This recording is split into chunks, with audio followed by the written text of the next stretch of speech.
السلام على أشرف الأنبياء والمرسلين وعلى آله وأصحابه طيبين الطاهرين. بسم الله الرحمن الرحيم. بسم الله الرحمن الرحيم. عصبہ باب دے په بیان د میراث په ملاویږي یو خو ذوی الفروض دی هغې نه چې کوم شی باقي پاتې شي نو میراث عصبه ورته رسیږي. باب دې په بیان د میراث د چا کې د عصبه وکړي. آیا وبه قال حدثنا احمد بن صالح ومحمد بن خالد وهذا حديث بعض وهو اشبه قال حدثنا عبد الرزاق قال حدثنا معمر عن ابن طاووس عن ابيه عن ابن عباس رضي الله عنهما قال قال رسول الله صلى الله عليه وسلم اقسم المال بين اهل الفرائض على كتاب الله كما تقسیم کا چیزن اقسم المال مال و تقسیم الشی په ما بین اهل الفرائض کې په کتاب الله د الله تبارک وتعالى په کتابانه دغه کتاب الله کې 12 چیزن ذوی الفروض ذکر دي سلور په کې سړی دی اته په کې زنانه دي. فما ترکت الفرائض هغه چې فرائض پرې دي ذوی الفروض نه پاتې شي فلی اولاد ذکرنا فلی اولاد ذکرن دا قریب چې د میت توی چې ذکر مذکر نو هغه ته بداور کولې کیږي. دلته اولا علماء وی مراد په اولا سره اقرب رجل ته مراد ده د ولی نه ماخوذ ولی په معنا د قرب سره ده د مراد د اولا نه احق نه مراد نه ده احق نه ده ځکه موږ د پته نه لګیږي چې حقدار څوک دی په میراث باندې په خلاف د دې قول نه الرجل بماله الرجل اولا بماله الته په معنا د احق سره ده. خودلته توصیف د رجل وک بچا باندې افعل اولاد ذکرن توصیف د رجل وک بچا باندې په ذکورت باندې دا تنبیه د پدی باندې چې دا سړی مستحق د میراث ګرځيږي هغه ذکورت دی. دا ذکورت سبب د عصبتوب دی.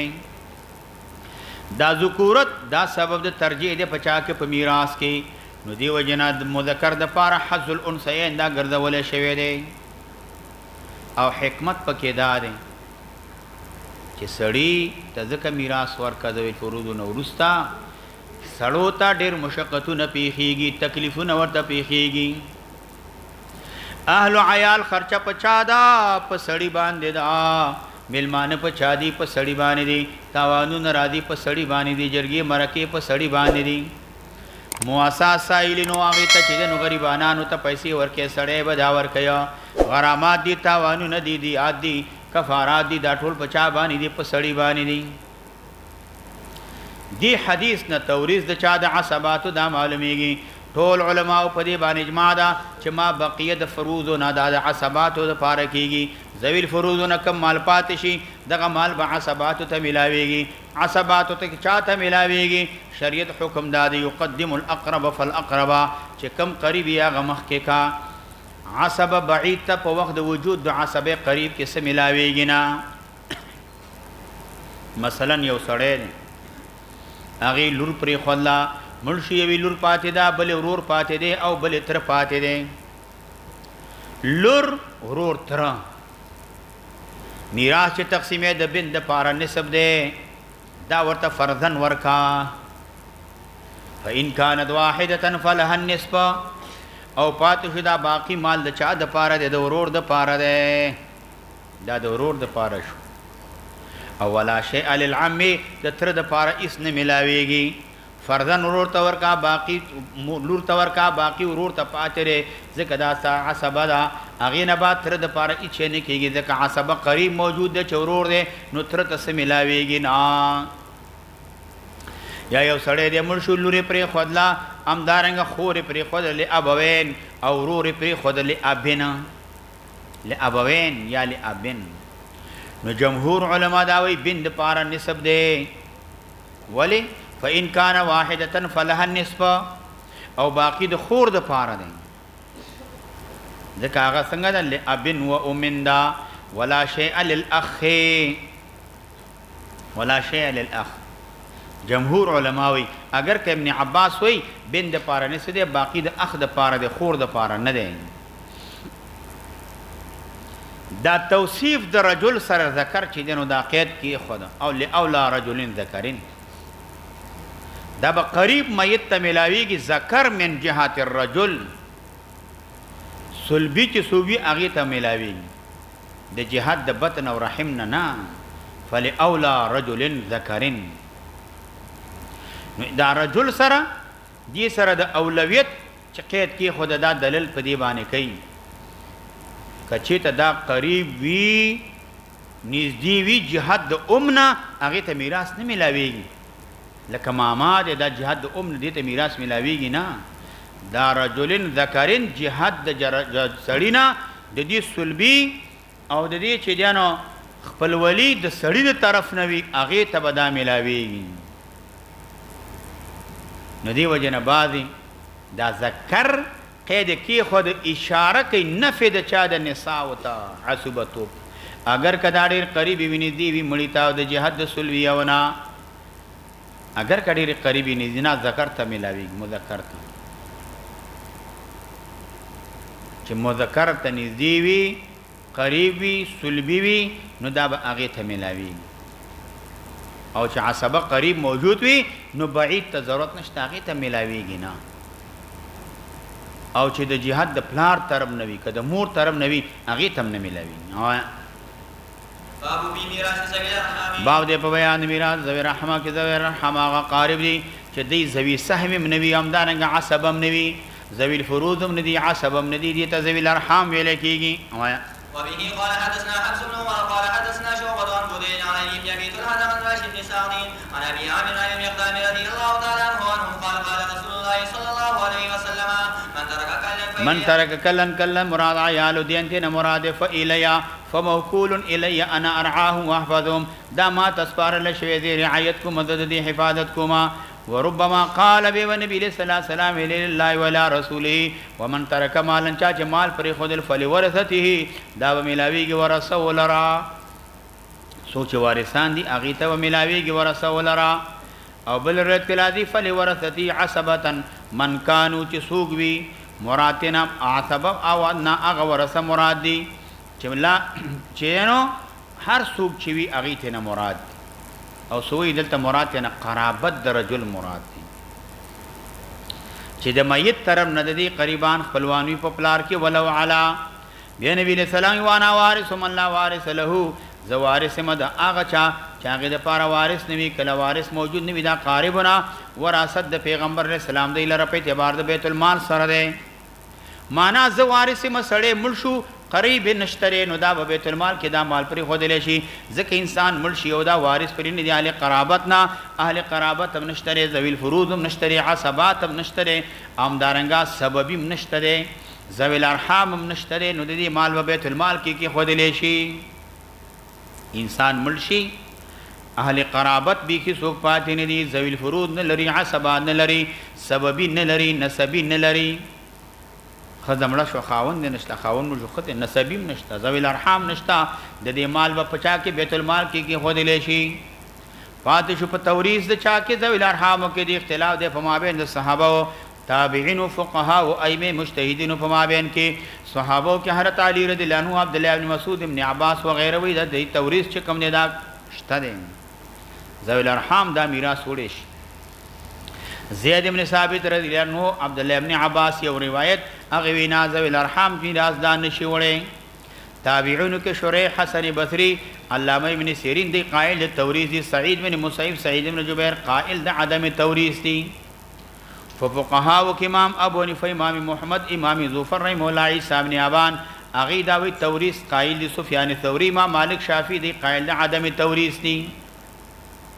ندی اختلاف راغلی او پاتش دلیل د احناف او میراث وړي شي او اولو الارحام بعضهم اولى ببعض یعنی بعض اولاد په وراثت سره د بعضونه د کې ذکر د مطلق راغلي اولو القرابات چې مطلق اولو القرابات ته حصہ د میراث کې ملاويږي او ذوی الارحام په اولو القرابات کې داخلي دي ته ملاويږي دلیل د نور علماء د پارا اغي دا وی چې الله تعالی قران کریم کې ذوی الفروض حصہ ذکر کړی دا د عصبه او ذکر کړی د ذوی الارحام ذکر نه دراغله کدی د پارا حصہ وی قران کریم کې الله د دې ذکر کړی و دویم دلیل دا وی چې توریث د ذوی الارحام د زیادت په کتاب الله باندې خبر واحد باندې دی وجنه دا ثابت نه ده نه د کدی بدی باندې ثابتېږي نه چې خبر واحد باندې زیادت په کتاب الله باندې هغه دارش نو احناف د توریث قائل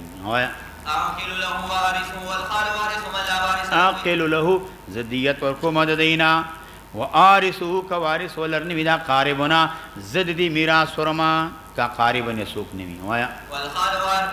من لا وارث له يا من لا وارث له ذوي الفروض عصباتنا وایا يأخذ عنه ويرثه او دیت بمر کیو میراث بمر وایا وبه قال حدثنا سليمان بن حرب في آخرين قالوا حدثنا حماد عن فضيل عن علي بن أبي طلحة عن راشد بن سعد عن أبي عامر الحوزني عن ابن قتيبة الكندي رضي الله تعالى عنه قال قال رسول الله صلى الله عليه وسلم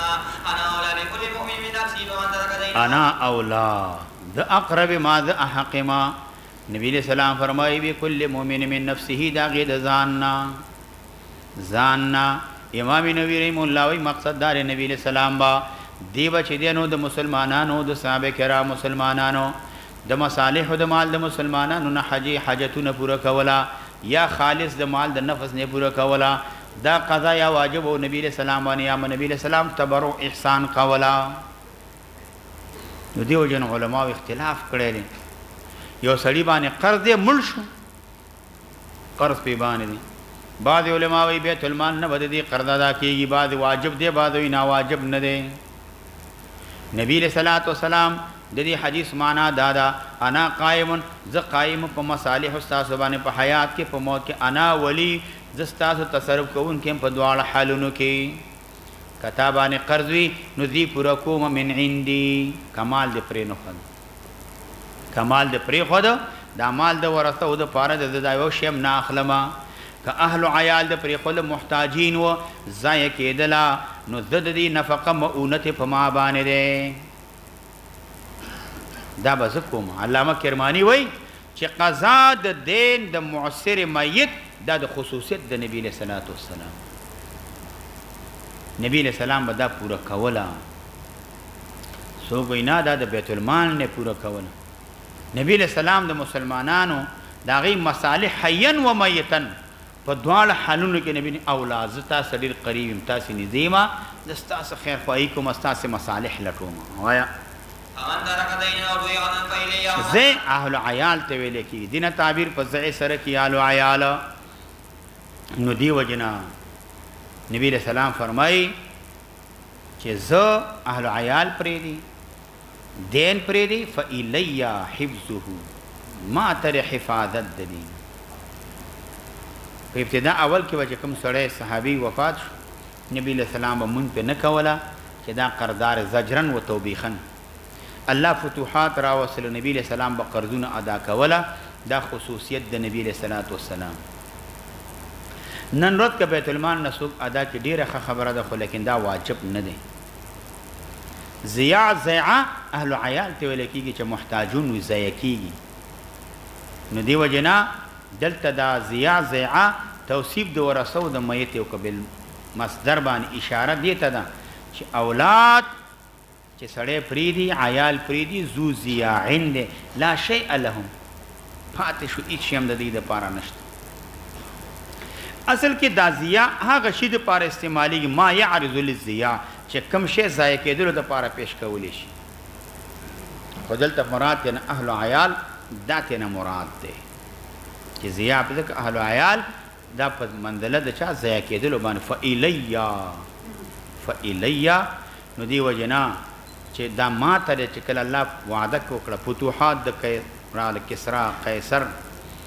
دی نبی علیہ الصلوۃ والسلام د اغه نه بدا ادا کول د مسلمانو ضرورت وایا ومن ترك مالا فلورثته وانا مولا من لا مولا له وارث ماله وافق عنه ارث ماله ذ داخلو ما په بیت المال مسلمانانو کې وافق عنه او ز خلاصو مدد دا چې دن غاړه ادا کوم دی دینا چې کوم شی متعلق د دې ذمہ پوری وي او یا لازمي په دې باندې په سبب د جنایت باندې اغاز ادا کوما وایا والخال مولا من لا مولا له يرث ماله خال ماما وارث ته دا چا د پر لا مولا غ وارث نوي وایا يرث ماله ويفق عنه قال ابو داود ضيعت عنه ويان قال ابو داود ابو زبير قال ابو داود حاصل کلام داده چې امام ابو داود ته اشاره کوي چې اختلاف د روات راغله د زبیدی د ابن عایز د مقدام نه روایت نقل کړي خود ابن عایز او د راشد په مابین کې ابن عایز د راشد او د مقدام رضی الله عنه مابین کې ابن عایز زیات کړي معاویه بن صالح هم دا روایت نقل کړي د چانه د راشد نه او سمعت المقدام دلته روایت په عن راغله التفت هغه باندې راغله ده په تحديث باندې راغله او بلدار دلته د راشد او مقدام په مابین کې ابن عی واسطه شته ده بغیر د واسطې نه روایت راغله الته د ابن عیز او د دې په مابین کې واسطه دا نشته نو دوه طریقو باندې فقط اشاره نو مخکې روایت امام ابو داود د راشد ابن سعد نه په واسطه د ابي عامر د مقدام نه روایت کوله امدارنګ روایت د حماد ابن زید اغم روایت راغله ده نو دا غي په واسطه باندې روایت نقل کړي خو لیکن دا راشد امکان لري د مقدام نه روایت اوریدلې بعد ما سمعوا بواسطه ابن عامر ابن عايذم اوریدلې او بغیر د واسطې نه اوریدلې نو ذکر روایت کله په مابین د راشد او د مقدام کې ابن عايذ واسطه ذکر کړي او کله نه ذکر کړي ذکر روایت په دواړه طریقو اوریدلې ورته وایا قال ابو داود رواه سفيان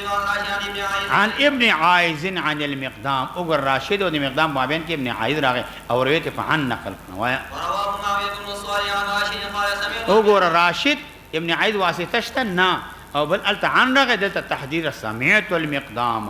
وایا وبه قال حدثنا عبد السلام بن عتيق الدمشقي قال حدثنا محمد بن المبارك قال حدثنا اسماعيل بن عياش عن يزيد بن حجر عن صالح بن يحيى بن المقدام عن ابيه عن جده رضي الله تعالى عنه قال سمعت رسول الله صلى الله عليه وسلم يقول انا وارث من لا وارث له افك عنيه افك د خلاصم عني اسر د دی هغه پیټه دی وایا ونرث ماله والخال وارث من لا وارث له يفك عنيه ويرث ماله دا حکم هغه صورت کې دی چې مېد د پاره وارث د ذوی الفروض او عصبات نه نوي ک ذوی الفروض عصبات به دې تسن ملاوي وایا وبه قال حدثنا مسلم قال حدثنا يحيى قال حدثنا شعبة المعنى وقال حدثنا عثمان بن ابي شيبة قال حدثنا وكيع بن الجراح عن سفيان جميعا عن ابن الاصفهاني عن مجاهد بن وردان عن عقبة عن عائشة رضي الله تعالى عنها وعنه ان مولى النبي صلى الله عليه وسلم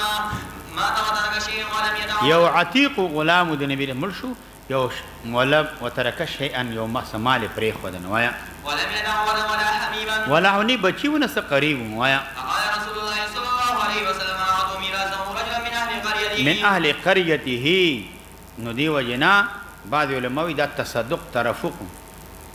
او یاداره چې دا د بیت المال د پاروخ مصرف د دې مصالح د مسلمانانو نبی له سلام په اهل قرابت کې پرې قربهم دې ته نزيد هغه ته ور کوي ولی ځکه نبی له سلام مصلحت ولیدل نو دلته مراد په میراث سره ترکه هغه مال متروکه نه مراد مال متروکه نه مراد دی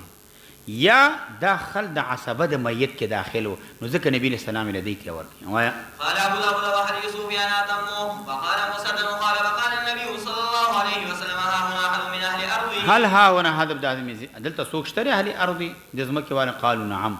قال فاعط ميراثه نو دا عصبه د میت ځکه نبی له سلام وي شابه وبه قال حدثنا عبد الله بن سعيد الكندي وقال حدثنا المحاربي وعن جبريل بن احمد عن عبد الله بن بريده عن ابيه رضي الله تعالى عنه قال اتى رسول الله صلى الله عليه وسلم رجل فقال اني عندي ميراث رجل من الارض ولست اجد ازديا فارفعه اليه فقال ما من قصدي ذا قرابتن چې قریمه تویات په دا میراث ورکې ملې دي ازدیتا قال نبی علیہ السلام نے وایا فصحب التمس ازديا حولا ولګيګه ازدي ولټوا حولا چې دن یو کار بیا ولې ویلې بیا ځکه ویلې ځکه دا حکم د میراث چې سوارث معلوم نوي دا حکم د لقطې دی نو نبی علیہ السلام مقصد دا خوما چې تصدق شي علی من واقرب الى الميت نسبا چې میت ته سو نږدې پاتې پاغي باندې دا صدقه وکیا دا ډیره خدا خو به نبی علیہ السلام امر کو به ان یعطیو چې دا مال تاسو ورکی اکبر د خزاعه ځکه اکبر د دې یکون اقرب الیه په حسبتوب کې دا ورته نږدې دي او ته چې دا بیت المال غیته ورکول بیت المال کې ولې داخل نکو بیت المال کې ځکه داخل نکو ځکه دغه وخت کې بیت المال منظم نو داغي تنظیم نو ځکه بیت المال کې داخل نک نبی علیہ السلام وایا قال فاتوا بعد الحول فقال يا رسول الله لما ازديا ازديا مسلما ادفع ميراث اليه دي ازديتا وایا قال فانطلق منصور اول خزاعي تلقاه فادفعه اليه فتح فاود ميراث ورکې له خزاعي تا وایا فلما ولى قال علي رجل رد علي رجل سرف ما جاء قال انظر غرب كبر خزاع اقرب د خزاع او تفد د میراث دي تورک اقرب د خزاع او غورا کبرا اقرب د قوم جد اعلا تا چې چې هغه کم یو نږدې وي نو هغې ته دا میراث ورکړه. وایا وبه قال حدثنا حسين بن مسعود العيشلي قال حدثنا يحيى يعني ابن ادم قال حدثنا شريك عن جبريل بن احمد عن ابي بكر عن ابن بريدة عن ابيه رضي الله تعالى عنه قال مات رجل من خزاعة فأوتي النبي صلى الله عليه وسلم بميراثه فقال التمسوا له وارثا او ذا رحم میراث طلب کې او ذا رحم یا یو سړی ولټوي د مسلمانانو نه چې قریب میت ته وي لکه التوي میراث ورکی یو سړی د پاره د اهل قرینا نو ذوی الارحام ذی رحم چې نه د اجنبی خلاف دی یو سړی اجنبی دی یو ذی رحم دی ارحام جمع د رحم دا رحم په اصل کې منبت ولادت ویل کېږي هغه وعال نو کته ویل کېږي چې په بطن د کې دی او دې ته قرابت او وصلت ذکر ویل کېږي جهاد د ولادت نه دې ته رحم ذکر ویل کېږي ذکر د رشتہ داری خپل ولید دی وجه نه دا او په اصطلاح د شریعت کې رحم ذی رحم څه ته ویل کېږي هر قریب لیس بیزی سهمین ذوی الفروض هم نه دی عصبه نه دی دا ذوی الارحام دی. علامه ابن اثیر وی ذوی الارحام هغه څوک دی چې هغه چې دی نو هغه څوک چې ستاو د هغې په مابین کې نسبت وي ستاو د هغې په مابین کې نسب دی نسبت دی هغې ته ویل کېږي د دې اطلاق په فرائضو کې په اقاربو باندې کېږي من جهت النساء د ښځو طرف نه ستا رشته داران خپلوان دي ته دا رحمن محرمن ویل کېږي او محرم هغه چاته ویل کېږي چې کای تا ته حلال نه ده ابدا همیشه لکه مور روهله لور روهله خور روهله عمه روهله خاله روهله یا صاحب د تلوی وی ذوی الارحام هغه کسان دي لا سهم لهم چې هغې دپاره کتاب الله کې حصه نشته سنت په کې حصه نشته او دا قریب د میت دي عصبم نه دي نو دې وجې نه دا عصبم نه دي نو دې ته ذوی الارحام دا ویل کېږي. وایا فلم يجد له وارثا ولا ذا رحم فقال رسول الله صلى الله عليه وسلم اعطوه الكبير من خزاعة اور کې دا میراث کفر د خزاعت ذکر دا چې د نو عصبه دي. وایا قال يحيى قد سمعت يحيى ابن هغه وی چې د نو ما اورېدلي د سمعت شریکا مرة یقول ویلي. وایا في هذا الحديث انظروا اكبر رجل من خزاعة وبه قال حدثنا موسى بن اسماعيل قال حدثنا حماد قال اخبرنا عمرو بن دينار عن خوسجة عن ابن عباس رضي الله عنهما وعنه ان رجلا مات ولم يدع وارثا الا غلاما له كان اعتقه فقال رسول الله صلى الله عليه وسلم هل له احد قالوا لا الا غلاما له كان اعتقه الا غلاما له نو دی وجنه مړ شو سړی ولم يدع ولم يترك وارثا الا غلاما له مگر دې د پاک کان اعتقو دی آزاد کړی وو. د حدیث دلیل دی هغه چا دپاره هغې وایي چې توریث د چا باندې عتیق باندې چې یو غلام یو تی آزاد کړي نو هغه به تانه میراث دا وړی شي. فقال رسول الله صلی نبی علیہ السلام هل له اشتری دی غلام دپاره احد یو تن اشتری دی دپاره یو تن قالو دی ویل لا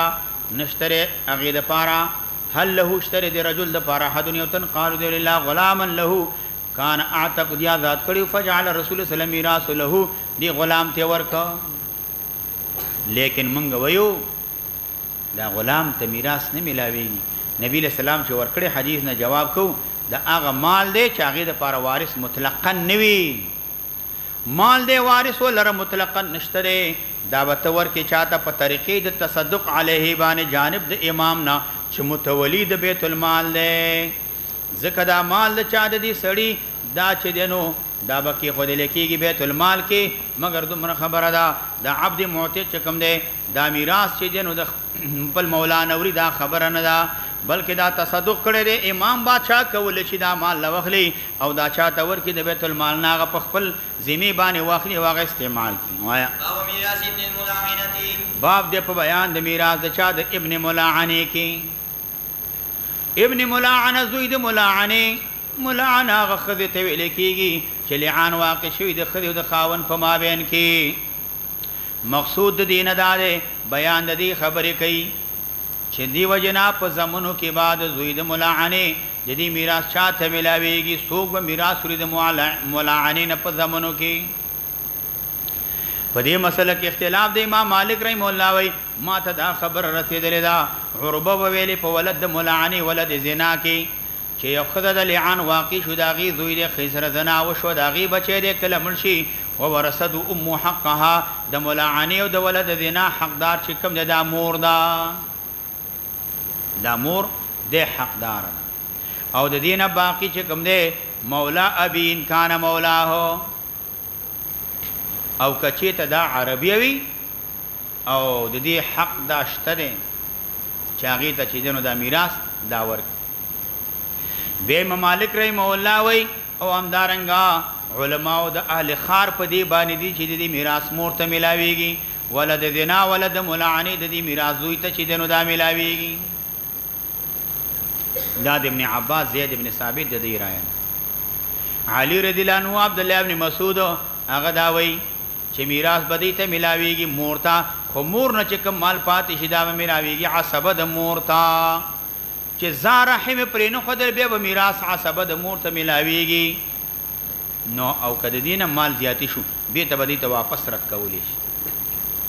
علی رضی الله عنه وی کچیرته ذویل ارحام وی د رحم د وجه ناغي ته مال ورکړي شي بیت المال ته څه داخله و ما پس هغه ته ورک. دا د امام ابو حنیفه رحمه الله د صاحبینو دا غیم دا قول او دا مسلک او دا مذهب دی. وایا وبه قال حدثنا ابراهيم وموسى الرازي قال حدثنا محمد بن حرب قال حدثني عمر بن روبة الثعلبي عن عبد الله بن عبد الواحد بن عبد الله النسري عن واصلة بن الأسقع رضي الله تعالى عنه عن النبي صلى الله عليه وسلم قال المرأة تحرز ثلاث مواريث عتيقة. المرأة خذ تهوذ یا تحرز دی وجنه ثلاثه مواريث نو درې میراثونه دا جمع کول شي. عتیقه میراث د چا د ولا په ولاد عتاقه سره ملاويږي، او بل چې دینو غلام دی آزاد کړي دی د دې حق د موالات کړي چې آزادوم دي کته مرشد میراث او ماته ملاويږي د مرشد میراث سات. او بل لقیت دا اطلاق د وراثت په دې باندې مجازن دی ځکه میراث د لقیت د بیت المال د پاره دی، مگر هغه صورت کې چې دا چا د مال پیدا کړي دا غریب او مسکین وي نو بادشاہ به تصدقا علیه دا فریدي و مجازات له نو دی وجنا د دې په حفظ تربیت د کړي دا ستا شو دې ته پریګري. و ولدها الذي لعنت عليه نو هغه ولد چې بسړی نه پکړې په لعان باندې نو دې کې اس خلاف نشته چې احدهما لا يرث الاخر دا خد او خاون یو د بل نه میراث نشي وړي ځکه دا توریث په سبب د نسب باندې د نسب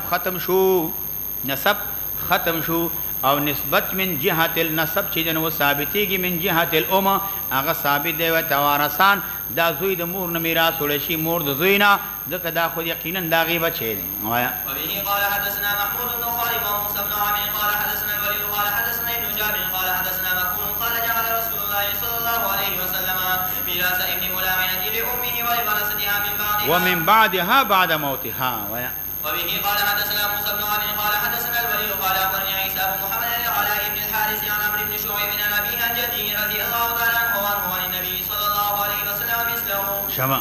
باب هل يرث المسلم الكافر.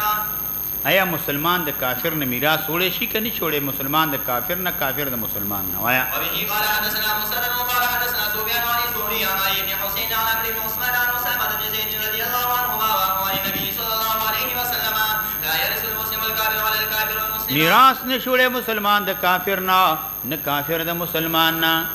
په دې مسله کې اختلاف دی مناسب ځان به پوي کا ټولو په دې باندې اجماع ده چې کافر مسلمان نه میراث نه چھوڑے مسلمان د کافر نه په دې کې خلاف دی. جمهور علما صحابه تابعین من بعدهم ائمه مجتهدین وی انه لا يرث ايضا همدارنګ مسلمان د کافر نه میراث نه چھوڑے. دا په صحابه کې د معاذ بن جبل معاویه سعید بن مسیب او د مسروق وغيرهم اغه دا ویا چې میراث مسلمان د کافر نه چې نو دا وړي شي اغه وړي شي. او جمهور علما وی نه میراث مسلمان د کافر نه وړي شي نه کافر د مسلمان نه.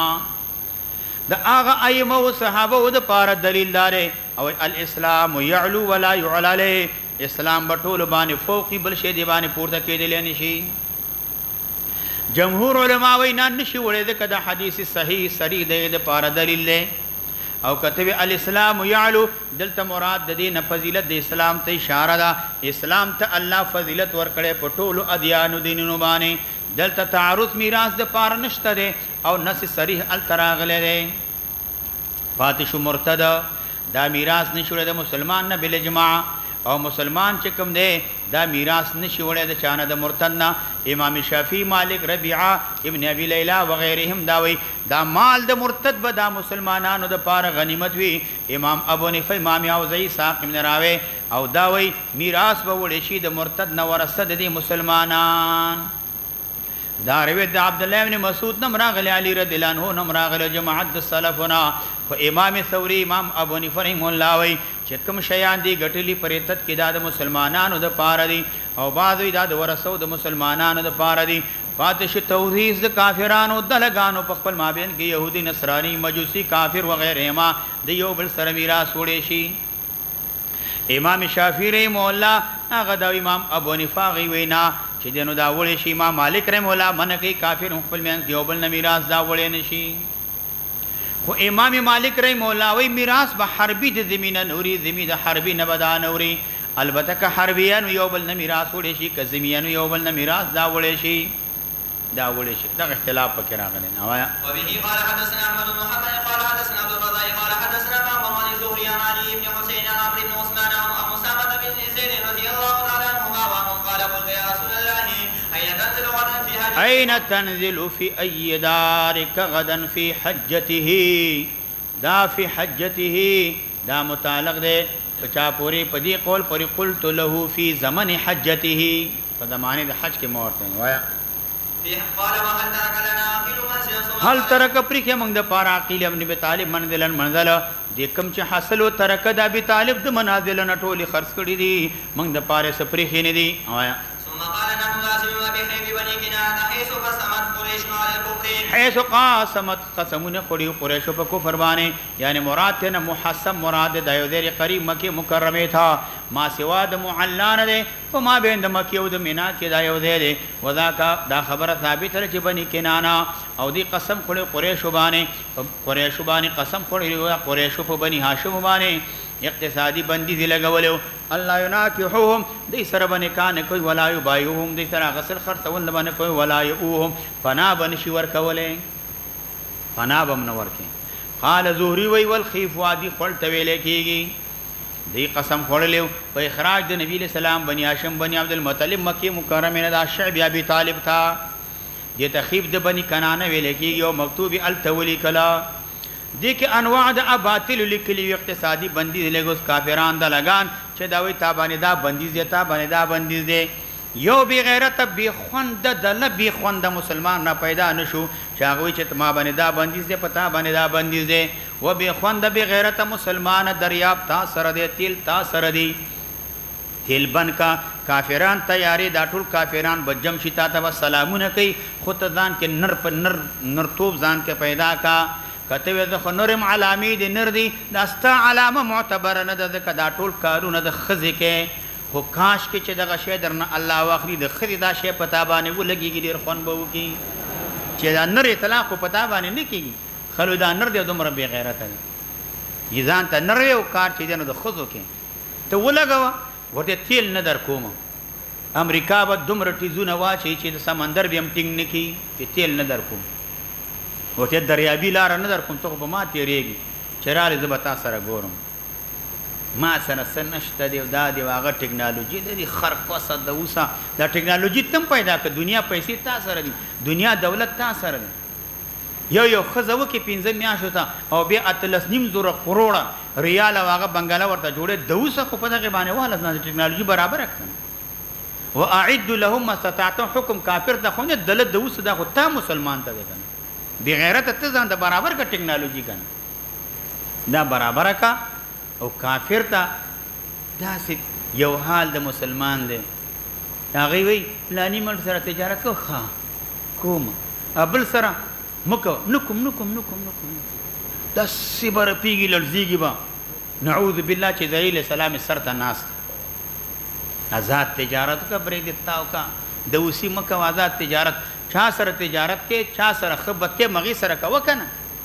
ولی مسلمان به خوند کیږي آزاد تجارت کوا خپل حیثیت برقرار وساته اس کمه بني اس کمه نشته زمونږ تجارت زمونږ ناس ته ولاړه زمونږ پروګرام ټول د کافر په لاس کې تنن ولګي ایران سره تړونو کده تیلو ایران کې تیر هغه چې نن لیټر 10 روپۍ دي ته ورته تړونو کوته راوړه ستاد ملک ته ستاد پم تبا په 50 روپۍ باندې لیټر رسیږي زته زیاتې او ک ظلم او ک ناروا او ک کفر او ک لیټر په 100 روپۍ ورکو خلبسونه خوشاله خوشال د کافر وای نادي سره باندې کې ګوره زتا ذلیل کوما رسوا کوم د ملک د خرابو کوم تبا کوم یو خاصې ده تبا کوم وکه کنه آزاد تجارت وکړ سنه به کافر د غلامۍ نه بخلاص هر څه به د ملک ډیری ستا خواته ملک دی هغې 10 روپۍ لیتر دی او ته په 100 200 500 لیتر ولې خرڅې ځکه موږ ټول اختیار د بل چا په لاس کې اختیار د بل چا په لاس کې دا لیکه دی چې مسلمانانو ملکونو سربراهانو باندې دا د غایتو ځای کې پټۍ نه لګي پټۍ چې همداسې ورته وي چې ته تشنا پلشت هم تلی نه شي ګوره همداسې بند به یې بند او چې ځي اجازه به اخلي او چې شپې در باندې راشي او هغې واټساپ موبایل بند او اجازه هم نه کېږي او سهار پورې منډې وایي چې اجازه نشته چې زه پلشته لاړ شم ښه دی داسې بندیز پې نه لګي موږ دومره غلامان یو دومره محتاج یو د کافرانو دا د کافرانو هغه خوی عادت دی کوي چې کله شیب ابي طالب کې دغسې پابندي لګولې وه وی نکاح به نه کوئ بیع شرا به نه کوئ اقتصادي بندیز به پناه به هم نه ورکوئ دا په بیت الله باندې دا ولګول جبریل علیه السلام راغی نبی علیه السلام ته خبر ورکړه چې ګوره دوی چې کوم خط لګولی هغه وینو خوړلی دی ختم کړی دی صرف د الله نوم چې چېرته و هغه پاتې دی نبی علیه السلام خپل تره ابوطالب ته ویلي هغې کافرانو ته ویل هغه ویلې موږ هلته شپه ورځ طواف کړو خبر دا څنګه خبر شو چې لاړ خط یې ولیدل چې همدقسې وو کم باطلې خبرې لیکلي وینا خوړلی دی الله نوم په خط باندې باقي پاتې وو بس داسې ونکسو علی رؤوسهم سرونو باندې ښکته راوت ملامته شو چې دا څه حال دی هغې شعب ابي طالب کې بندي دا اقتصادي بندي دومره صحابه کرام مجبور محتاج وو چې هلته به پاڼې خوړلې سرمن به پیدا کړه اوبو کې اچول هغې به خوړه د خوراک څه میلاوېدله نه داسې بندیز یې د لګانو لګولي وایه وبه قال حدثنا موسى بن اسماعيل قال حدثنا حماد بن حبيب المعلم عن عمرو بن شعيب بن ابيه عن جده عبد الله بن عمرو رضي الله عنه قال قال رسول الله صلى الله عليه وسلم لا يتبارز اهل الملتين شتى نبی علیہ الصلوۃ والسلام وای میراث باندې وري اهل ملتين شتا يختلفون دينا وبه قال حدثنا مسدد قال حدثنا عبد الوارث عن عمرو بن الواسطي قال حدثنا عبد الله بن بريدة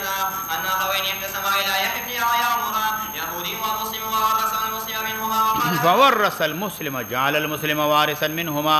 د دین مسلمان چې نو دا وارث وګرځول نو دی وجنا مسلمان وارث وګرځول د چانه د کافر نه تمسکن پدی باندې الاسلام یزيد ولا ينقص خو جمهور د دې په خلاف باندې دي هغه دلته مراد نه ارث مراد نه ده بلکې مراد نه هغه فضیلت د اسلام او د دین دی چې دا په ټول ادیانو باندې هغه غوره دی ولا یدانیه په فضل کې په څوک نو تر رسیدي شي نه دي سره مساوي کې دي شي وقال حدثني ابو الاسود ان رجلا حدثه ان معاذ قال سمعت رسول الله صلى الله عليه وسلم يقول الاسلام يزيد ولا ينقص فورث المسلم مخکې دا تیر شو دا اجتهاد د معاذ بن جبل دی مراد نه فضیلت د اسلام مراد علی الادیان کلها دې کې دلیل نشته په تورث د مسلمان د کافر نه او حدیث متقدم چې مخکې راغی هغه په دې کې صریح دی چې مسلمان میراث به د کافر نه نشي وړی نو په صریح باندې به عمل کې وبه قال حدثنا مسدد قال حدثنا يحيى بن سعيد عن شعبة عن عمرو بن حبيب بن عبد الله بن بريدة عن يحيى بن عمر عن ابي الاسود الديلي رضي الله تعالى عنه ان معاذ اوتي بميراث يهودي وارثه مسلم بمعناه یعنی معاذ ورا اچدنو اذا ورث المسلم من اليهودي نبی علیہ السلام الاسلام يزيد ولا ينقص بنا پدی باندې معنا د حدیث ذکر کړی د نبی علیہ السلام نا باب فی من اسلم علی میراث باب د په بیان دا غچا کې چې اسلام وروړي په چا باندې په میراث باندې میراث له تقسیم شوی نه دا میراث وروړي مناسب خبر اخلاص کده دي دو صورتونه دي سو صورتونه دي یو دا مسلمان ملش څوک مړ شو مسلمان د هغې نه دوه بچي پاتې دي یو مسلمان دی یو کافر دی کافر اسلام راول دی بچي مخکې د تقسیم د مال نه فهذا لا يرث المسلم دا میراث نشي وړی د چانه د مسلمان پلار نه میراث دا زوی کافر نشي وړی دویم صورت دا دی چې کافر دی او هغه مړ شو د هغې دوه بچي دي مسلمانان د هغې دوه بچي دي کافر مړ شو د هغې دوه بچي دي یو مسلمان دی بل کافر دی اسلام ولد کافر راول مخکې د تقسیم د میراث نه فانه يرث الكافر دا میراث کافر نه وړی شي ولی ځکه جمهور علما وی دا میراث یستحق بالموت ته د میراث مستحق کېږي په مرګ باندې ځکه په وخت د مرګ کې چې هغه وخت د انتقال د چا د ملکیت دا وخت د مرګ دا وخت انتقال د چا د ملکیت دی ملکیت منتقل شونو فاسلم الولد کافر اسلام راول نو اوس دا چې نو مخکې د تقسیم د میراث نه دا میراث وړې شي وسا وایا وبه قال حدثنا حجاج بن ابي يعقوب قال حدثنا موسى بن داود قال حدثنا محمد بن مسلم عن عمرو بن دينار عن ابي الشخصاء عن ابن عباس رضي الله عنهما قال قال النبي صلى الله عليه وسلم كل قسم قسم في الجاهليه هر قسم كل قسم قسم في الجاهليه نو دی وجنا دا بیان د شوي چې تقسیم د جاهلیت څنګه خو هر هغه تقسیم چې تقسیم په جاهلیت کې شی فهو علامه قسمه هغه چې څنګه تقسیم شي مغیبانی به باقی پاتې وي اسلام دې کې کموال نه کوي دا تقسیم کې لکه ان کې حد جاهلیت چې باقی پاتې دا تقسیم به باقی پاتې وي وكل قسم اتاه الاسلام فانه على قسم الاسلام کوئی نه دا تقسیم د اسلام موافق به داغي تقسیم کیږي اللهم صل علی محمد